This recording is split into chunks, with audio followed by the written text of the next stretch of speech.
Troisième et dernière partie de l'Africa Newsroom. Nous sommes toujours en compagnie de notre invité Georges Aka et de nos éditorialistes Jean-François Akanji et Jemal Taleb.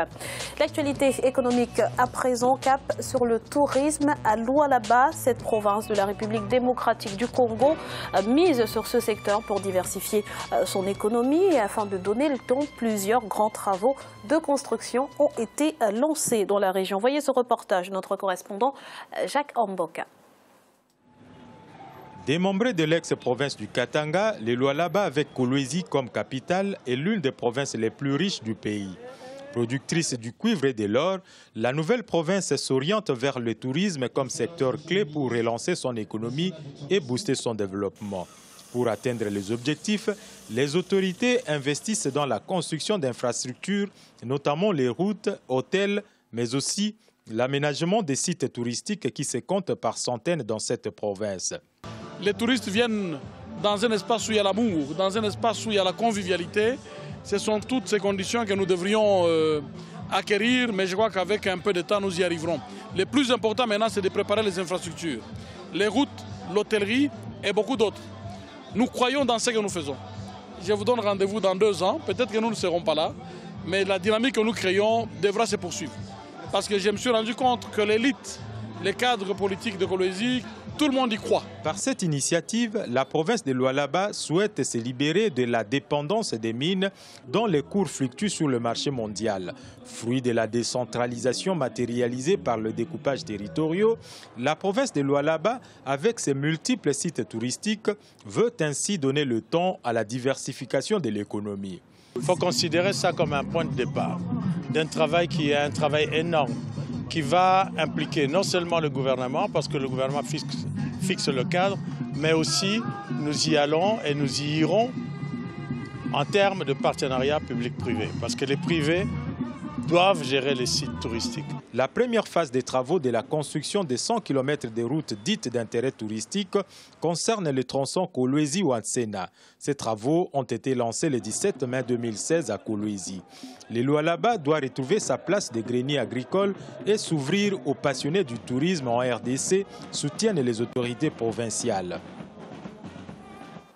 Jean-François, la République démocratique du Congo passe enfin de la parole aux actes en ce qui concerne la diversification de l'économie. Une des régions de la République démocratique du Congo et une partie de la région du Katanga passe à la pratique.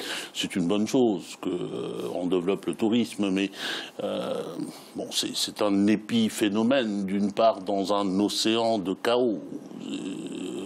Et puis, je leur souhaite le meilleur, qu'ils poursuivent et que d'autres viennent prendre exemple sur eux. Et je laisse Jemal parce qu'il a des choses très intéressantes à dire. Vous ne semblez pas très enthousiaste. Jemal.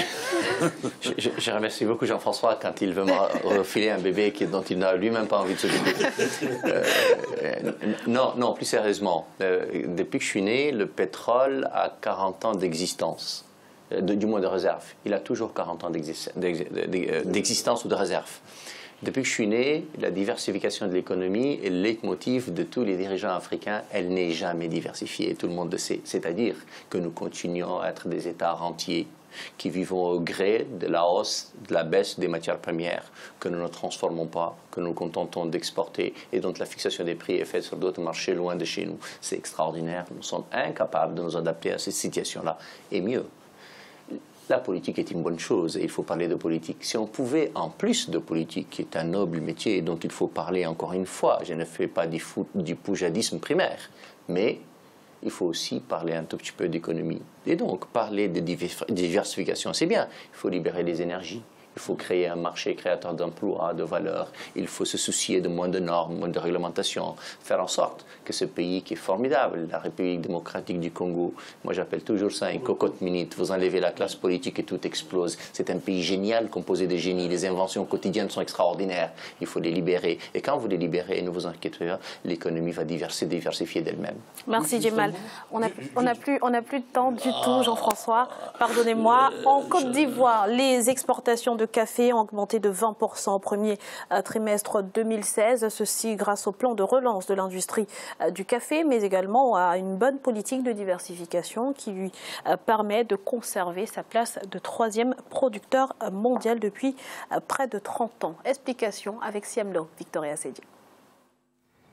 En Côte d'Ivoire, les exportations de café ont atteint 23 054 tonnes au premier trimestre de l'année 2016, contrairement aux 19 187 tonnes de la période 2015.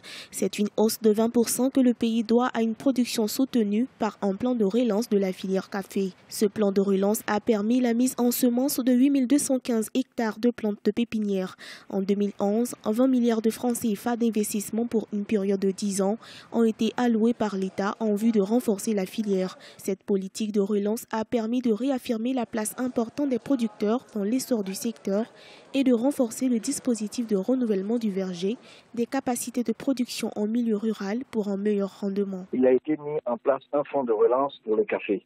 Donc c'est quoi? C'était de renforcer les capacités des institutions nationales de recherche et de transfert de technologies et renforcer les investissements en milieu rural sur les infrastructures sociales de base et de soutien aux semences et aux intrants. Le grand enjeu, ça a été de réhabiliter le verger, de donner les moyens aux paysans, d'avoir un prix rémunérateur, parce que maintenant, on est à 670 francs CFA le kilo. Le plan de relance de la filière café mis en œuvre par le gouvernement prévoit également le développement des industries de café. Les nouvelles orientations devraient permettre au pays de renforcer la transformation sur place ces prochaines années. Cela passe par la politique de valorisation des matières premières préconisée par l'État ivoirien.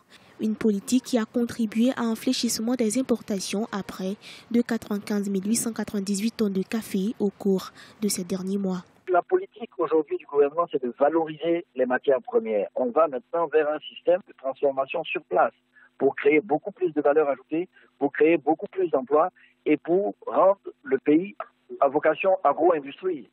Pendant près de 30 ans, la Côte d'Ivoire a pu conserver sa place de 3e producteur mondial de café après le Brésil et la Colombie. Avec une production annuelle qui se situe entre 110 000 et 150 000 tonnes, la Côte d'Ivoire ambitionne atteindre de 100 000 à 300 000 tonnes de grains de café de qualité dans les années à venir. Monsieur Aka, la politique des autorités ivoiriennes semble avoir porté ses fruits. Oui, c'est ce que je constate. Je vois que tout le monde parle des performances de la Côte d'Ivoire, des performances économiques, effectivement. C'est une réalité, mais en même temps que c'est une réalité, il faut déplorer le fait que cette performance ne profite pas à la masse. C'est-à-dire que la répartition des richesses ne se fait pas au niveau des foyers, des masses. Et ça, c'est cela qui est le petit péché de cette gouvernance. En plus de cela, il faut constater la mauvaise gouvernance, donc la corruption, le favoritisme, etc. Ce sont des grandes plaies qui détruisent tous les efforts qui ont été faits par le pouvoir. Jean-François. Oui, moi ce que j'ai relevé dans le reportage, c'est l'effort qui a été fait pour valoriser les produits bruts. Et je pense que c'est un bel effort, mais c'est un effort qui n'est pas suffisant parce qu'il faut aussi arriver à faire de la consommation interne, en tout cas à favoriser la consommation interne de ce qui est produit sur place et de ce qui est transformé sur place, de la même manière que lorsqu'on fait du tourisme ou lorsqu'on se dirige vers ça, il faudrait que les Africains fassent du tourisme en Afrique. De la même manière, le café pourrait, il y a de l'imagination pour pouvoir le transformer pour notre consommation d'abord locale. Il faut, à mon avis, pousser vers une consommation africaine plus importante. C'est la voie pour pouvoir sortir de notre dépendance à l'égard, y compris sur les prix d'ailleurs. J'ai mal. Je suis très content des hausses, encore que ça vient après 10 années de guerre civile où la situation était tellement basse qu'elle ne pouvait que s'améliorer. Mais moi, ma réjouissance ne sera pas là.